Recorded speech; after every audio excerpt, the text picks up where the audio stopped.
कोई समझ नहीं, कोई सलीका नहीं।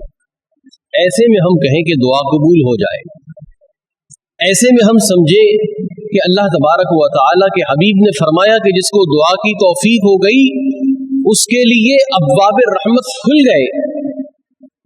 तो हम ये कहते हैं हमारे ऊपर तो रहमत के दरवाजे नहीं खुल रहे, तो भाई गलत चाबी से कभी भी ताला नहीं खुलता।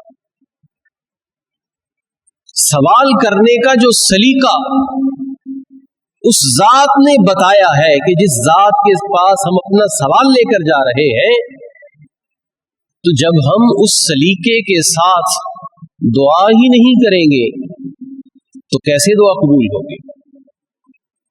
नबी मुकर्रम सल्लल्लाहु अलैहि वसल्लम की यह हदीस मुबारका मैं अक्सर बयान करता हूँ। हुजूर ने फरमाया आखिरी जमाने में लोग दुआओं के मामले में हद से तजावुज करेंगे।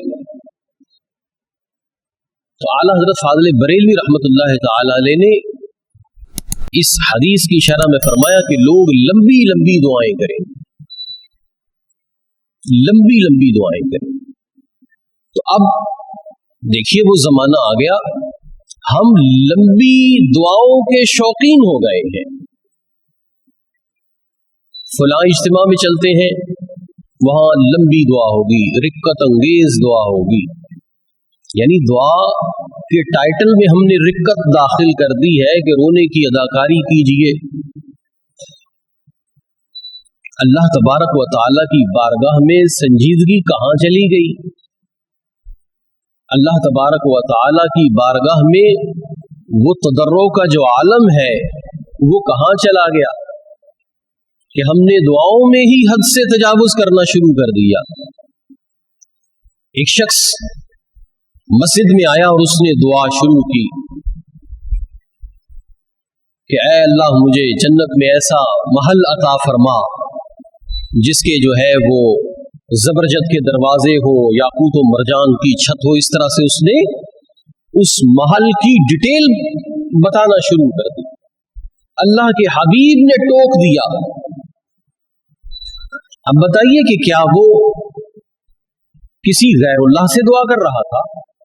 नहीं, अल्लाह से दुआ कर रहा था।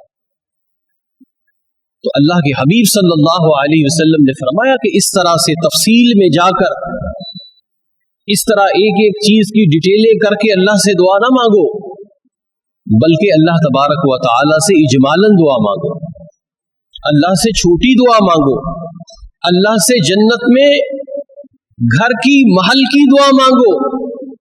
वो उसने कैसा तुम्हें देना है ये अल्लाह खूब जानता है।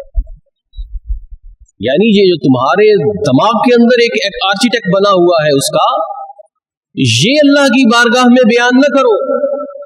अल्लाह तुम्हारी हैसियत को जानता है। अल्लाह तबारक व तआला ने जो तुम्हें देना है वो खूब जानता है। अपनी जो जरूरत है उसको मुख्तसरन अल्लाह की बारगाह में पेश कर, क्योंकि जब बंदा दुआ को तूल देता है तो फिर उसका दिल जो है वो अपनी हाजात की तरफ ज्यादा लग जाता है और हाजात को पूरा करने वाले की तरफ कम लगता है। लंबी दुआ की जो मुमानत है उसके अंदर राज ये है कि बंदे का दिल दावत की तरफ, हाजात की तरफ न लग जाए, बल्कि दुआ का मकसद यह है कि बंदे का दिल मुजीबुद दावत की तरफ लग जाए, अल्लाह की तरफ लग जाए। बंदा अपनी वहां ग्रोसरी का बिल लेकर बैठ जाए कि इतने किलो ये चाहिए, इतने किलो ये चाहिए, तो ये बारगाह इलाही के शाया निशान तो नहीं है। इसलिए जो दुआ का मामला है ये बहुत हसास है। इस पर तफसीलन हमें सुनना चाहिए और समझना चाहिए कि ये दुआ जिसको इबादत का भी मग़ज़ कहा गया है, इसके मामले में हमारी हसासियत क्या है।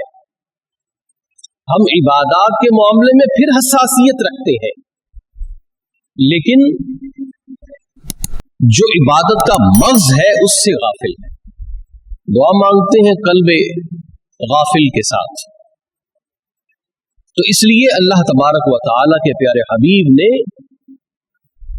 ایسی دعا کہ جس کو اللہ سننا پسند نہ کرے اس سے بھی پناہ مانگی ہے. اللہم انی اعوذ بک من دعاء لا یسمع. اللہ کے حبیب نے فرمایا کہ اے اللہ میں تجھ سے پناہ مانگتا ہوں ایسی دعاؤں سے، ایسی دعا سے کہ جسے سنا نہ جائے. تو ہم ایسی دعائیں اللہ سے مانگیں کہ جن کا فریم ورک ہی ایسا ہو کہ وہ بارگاہ الہی میں قابل سماعت ہی نہ ہو. تو ایسی دعاؤں سے ہم پھر کیا حاصل کریں گے؟ تو اس لیے دعاؤں کا سلیقہ یہ بے حد ضروری ہے.